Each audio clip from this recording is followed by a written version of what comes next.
본문 말씀을 주제로 의로 여겨진 바 되었다라는 말씀의 제목으로 함께 말씀을 나누고 또 기도하고자 합니다. 오늘 본문 말씀인 로마서 4장의 1절의 시작은 그런즉이라는 단어로 시작하고 있습니다. 즉 앞장과 연결되고 있는 내용이라는 말씀이죠. 그러면 앞장의 내용인 로마서 1장부터 로마서 3장까지는 어떤 말씀이 나오고 있을까요? 먼저 로마서 1장에서는 하나님 없이 살아가고 있는 이방인들은 어떤 죄 가운데 있는가라는 내용이 나오고 있습니다. 그리고 2장에서는 이번엔 그렇다면 하나님을 믿는 유대인들은 어떤 죄 가운데 있는가라는 내용이 나오게 되는 것이죠. 그리고 결론적으로 3장의 전반부에서는 이방인이나 유대인이나 헬라인이나 로마인이나 모두 다 죄 아래 있다라는 결론을 내리게 됩니다. 이어지는 3장의 후반부에서는 그렇다면 모든 사람이 죄 가운데 있는 죄인이라면 이런 죄인이 어떻게 하나님 앞에 의롭다 하심을 얻을 수 있는가라는 질문을 시작하는 것이죠.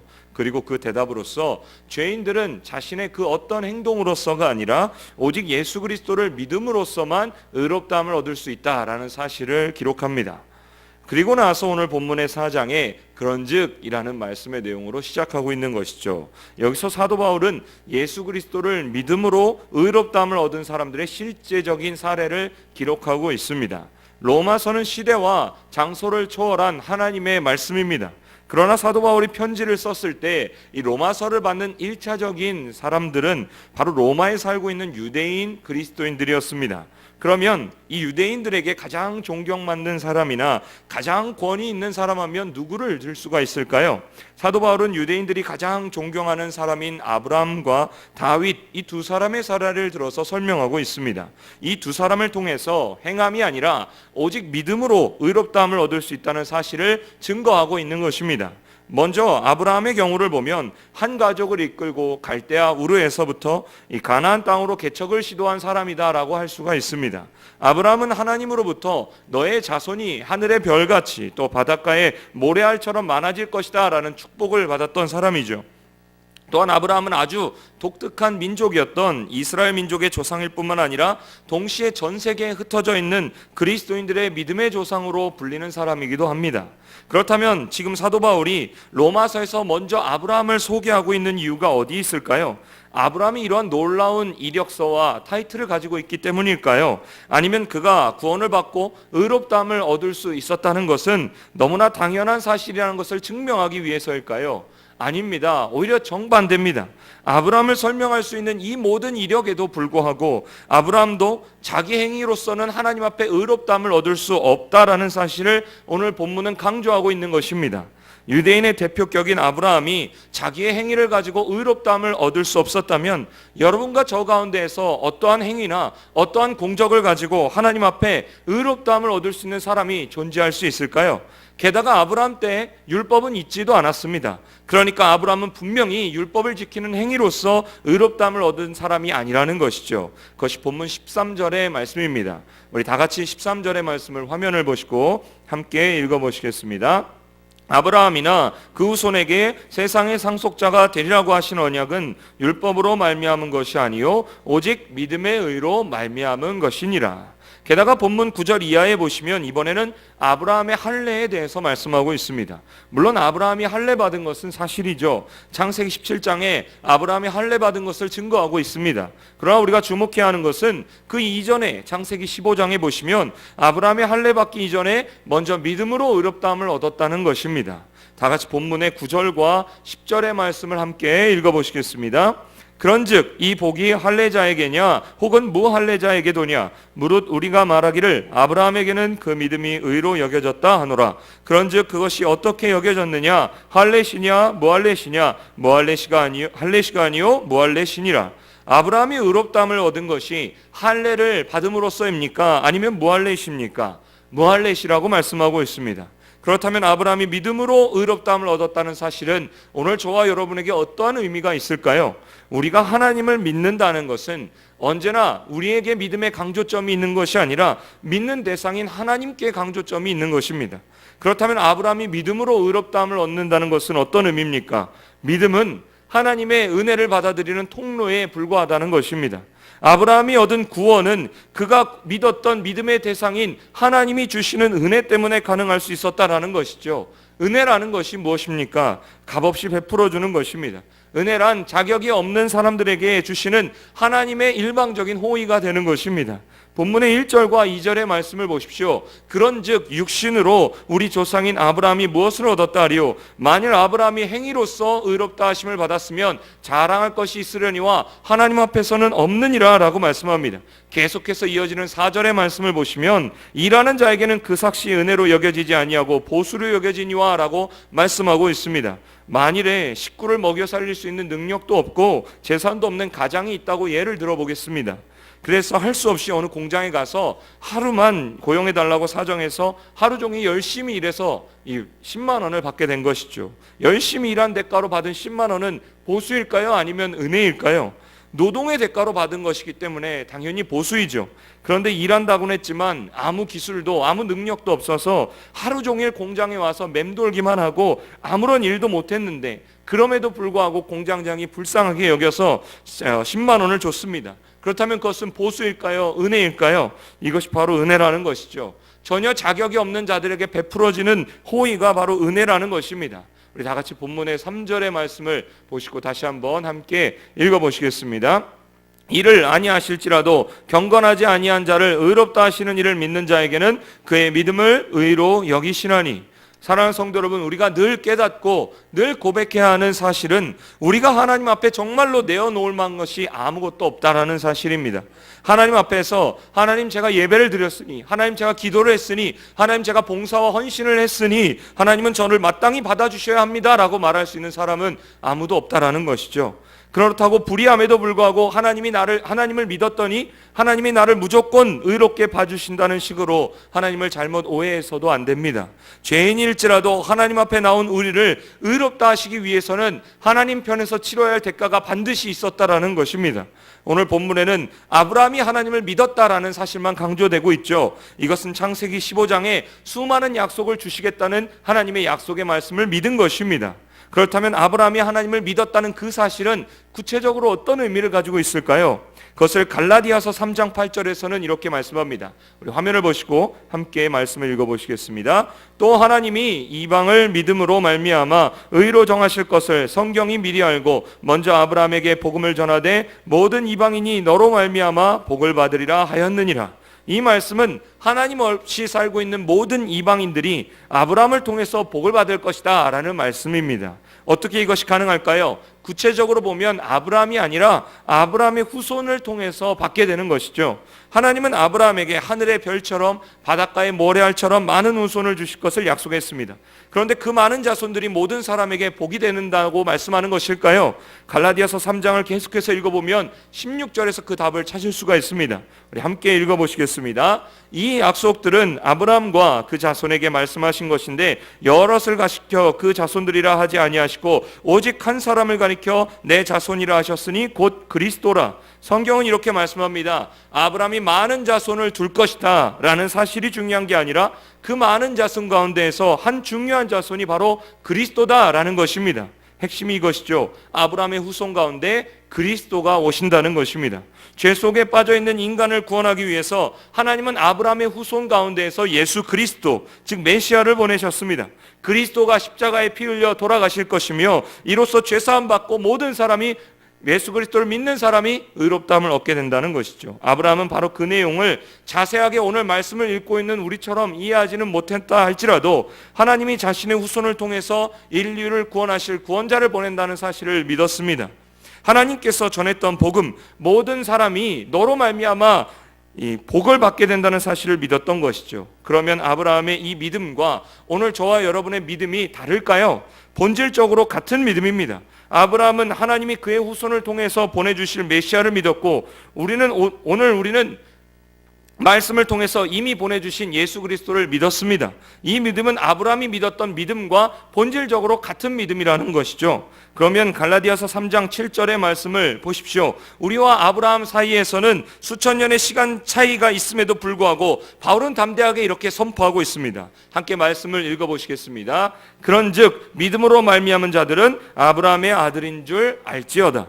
사랑하는 성도 여러분, 수천 년 전 이스라엘 사람인 아브라함과 2017년에 살고 있는 저와 여러분과 무슨 상관이 있을까요? 그러나 사도 바울은 갈라디아 교회를 향해 편지를 쓰면서 믿음으로 말미암은 자들은 아브라함의 아들이다라고 기록하고 있습니다.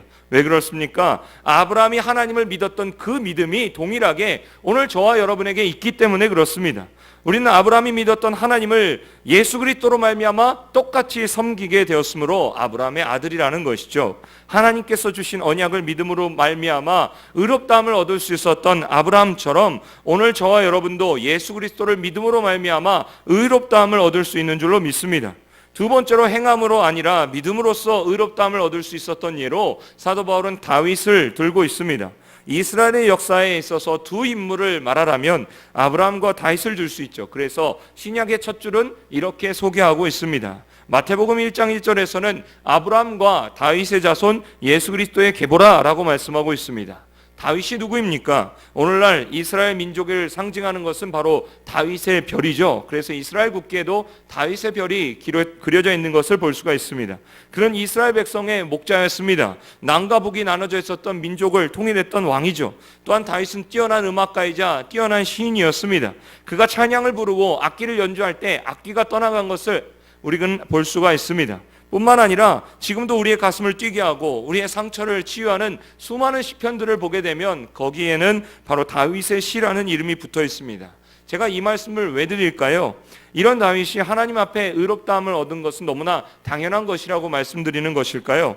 아니죠. 이런 존경을 받아 마땅한 다윗도 그의 행위와 그의 업적을 가지고는 하나님 앞에 설 수 없었다는 사실을 말씀드리고자 함입니다. 그렇다면 다윗은 하나님 앞에 어떤 사람이었습니까? 사람들 앞에 존경받는 지도자이자 민족을 구한 왕이었음에도 불구하고 사도 바울은 그 역시 하나님 앞에 죄인이라고 말씀하고 있습니다. 다시 한번 본문 6절부터 8절까지의 말씀을 보시고 함께 읽어보시겠습니다. 이란 것이 없이 하나님께 의로 여기심을 받는 사람의 복에 대하여 다윗이 말한 바 불법이 사함을 받고 죄가 가려짐을 받는 사람들은 복이 있고 주께서 그 죄를 인정하지 아니하실 사람은 복이 있도다 함과 같으니라. 이 부분은 시편 32편 1절의 고백을 인용한 것이죠.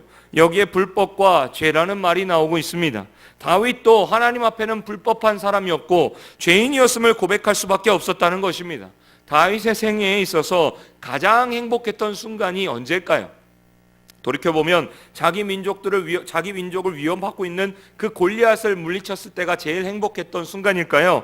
아니면 남과 북으로 나누어졌던 민족을 통일하고 백성들에 의해서 왕으로 추대받던 순간이 제일 행복했던 순간일까요? 그러나 오늘 본문은 그것이 바로 다윗의 가장 행복한 순간이 아니었다라고 기록하고 있습니다. 우리가 다윗의 행복을 이해하기 위해서는 먼저 다윗의 불행을 이해해야만 합니다. 다윗은 자기의 충직한 부하였던 우리아의 아내를 빼앗았던 그 사건으로 인해서 불행해졌습니다. 표면적으로는 자기에게 주어졌던 권력과 그 자리를 이용해서 그 사건을 완벽하게 처리했죠. 일종의 완전 범죄라고도 말할 수가 있을 겁니다. 그러나 다윗은 그 후에 밤잠을 제대로 이루지 못했습니다. 마음속에 평화가 사라졌고 노래를 잃어버리게 되었습니다. 괴롭고 고통스러운 나날들이 계속되게 된 것이죠. 그때 다윗의 심정을 가장 잘 표현한 고백이 시편 32편에 나타나 있습니다. 3절과 4절에서는 이렇게 고백합니다. 내가 입을 열지 아니할 때 종일 신음함으로 내 뼈가 쇠하였도다. 주의 손이 주야로 나를 누르시오니 내 진액이 빠져서 여름 가뭄에 마름같이 되었나이다. 이 고백을 통해서 우리는 다윗에게 견딜 수 없었던 영혼의 황폐함과 육체적인 쇠약함이 있었음을 알 수가 있습니다. 그러던 어느 날 다윗은 나단 선지자의 도움을 받게 되는 것이죠. 나단은 다윗에게 와서 지금 다윗이 고통스러워하는 원인이 바로 해결되지 못한 죄였음을 밝힙니다. 그리고 마침내 다윗이 죄를 고백하는 그 순간 하나님의 조건 없는 용서를 경험하고 그제서야 진짜 행복을 노래하게 되는 것이죠. 그것이 바로 시편 30편 1절에 허물의 사함을 받고 자신의 죄가 가려진 자는 복이 있도다 라는 고백입니다. 이어지는 5절 말씀을 보면 내가 이르기를 내 허물을 여호와께 자복하리라 하고 주께 내 죄를 아뢰고 내 죄악을 숨기지 아니하였더니 곧 주께서 내 죄악을 사하셨나이다 라고 고백하고 있습니다. 이제 로마서의 본문으로 다시 돌아가겠습니다. 오늘 본문의 7절의 말씀이 바로 시편 32편 말씀의 인용입니다. 다 같이 7절 말씀을 함께 읽어보시겠습니다. 불법이 사함을 받고 죄가 가려짐을 받는 사람들은 복이 있고, 여기에 아주 중요한 단어가 두 개 나옵니다. 바로 첫째는 사함이라는 단어이고 둘째는 가려짐이라는 단어입니다. 사함이라는 단어는 원문에서 보면 없앤다라는 뜻을 가지고 있습니다. 죄를 범한 사람들에게 제일 큰 소원이 있다면 무엇일까요? 자기의 죄의 기록이 깨끗하게 없어지는 것일 것입니다. 그 다음에 중요한 단어는 가려짐이라는 단어가 되는 것이죠. 이 죄를 지은 사람들이 자기가 죄를 지었다는 사실보다도 더 두려워하는 사실이 있다면 무엇일까요? 그것은 자신의 그 죄가 노출되는 것을 더 두려워하는 것입니다. 자기의 죄가 노출되면 견딜 수 없이 부끄러워지는 것이죠. 그래서 가려보려고 노력합니다. 그러나 절대로 가릴 수 없고 절대로 없을 수가 없는 그 죄를 하나님께서 완전히 없애주실 수가 있다면, 그리고 여러분의 저와 제가 완벽하게 가려질 수 있다면 얼마나 기쁜 일이겠습니까? 과거 이스라엘 백성들의 역사 가운데 1년 중에 가장 뜻깊은 날이 바로 속죄일이었습니다. 이 속죄일 날 하나님은 인류의 죄를 속죄하시는, 이 해결하시는 상징적인 사건을 대제사장으로 하여금 치르게 하신 것이죠. 첫째는 양이나 염소를 한 마리 선택하는 것입니다. 이 양이나 염소를 아사셀 양이라고 부르게 됩니다. 대제사장은 이 속죄양이나 염소의 머리 위에 자기의 손을 얹어서 안수하게 되는 것이죠. 그 의미는 이스라엘 백성들의 모든 죄가 이 양이나 염소에게 옮겨졌다라는 것을 말하는 것입니다. 그 다음에 그 양이나 염소를 광야로 보내게 되는 것이죠. 그러면 온 백성들은 그 속죄양이나 염소 한 마리가 광야 저 멀리까지 사라져가는 모습을 주목해서 보다가 드디어 눈앞에서 완전히 사라지게 되면 환호성을 지르게 되는 것입니다. 죄를 지고 가는 그 양의 모습 가운데에서 자기들의 죄가 완전히 사라지는 모습을 발견하는 것이죠. 이 속죄일에 제사장은 또 한 가지의 중요한 일을 하게 됩니다. 이번에는 양 한 마리를 가지고 장막 안에 들어가서 번제단에 들어가서 그 앞에서 각을 떠서 양을 잡게 됩니다. 그리고 그 피를 취해서 성소를 거쳐서 휘장을 열고 지성소 안에 들어가면 이 언약궤가 있는데 그 언약궤 앞에 서게 되는 것이죠. 언약궤는 이 상자의 모습으로 되어 있지 않습니까? 위에는 뚜껑이 있습니다. 그 뚜껑을 가리켜서 은혜의 보좌, 시온의 보좌라고 부르게 됩니다. 이 언약궤의 뚜껑을 열어보면 그 안에는 무엇이 들어있습니까? 우리가 잘 알고 있듯이 세 가지가 들어있는데요. 십계명 돌판과 그리고 아론의 쌍난 지팡이와 만나가 들어있게 됩니다. 그런데 이 세 가지가 가리키는 물건은 모두 이스라엘의 대표적인 범죄를 상징하는 것입니다.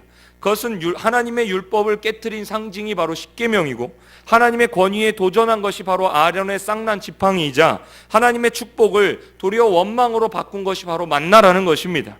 정말로 다행인 것은 이 모든 범죄의 내용이 하나님의 은혜의 보좌인 언약궤 안에 감춰져 있다라는 것이죠.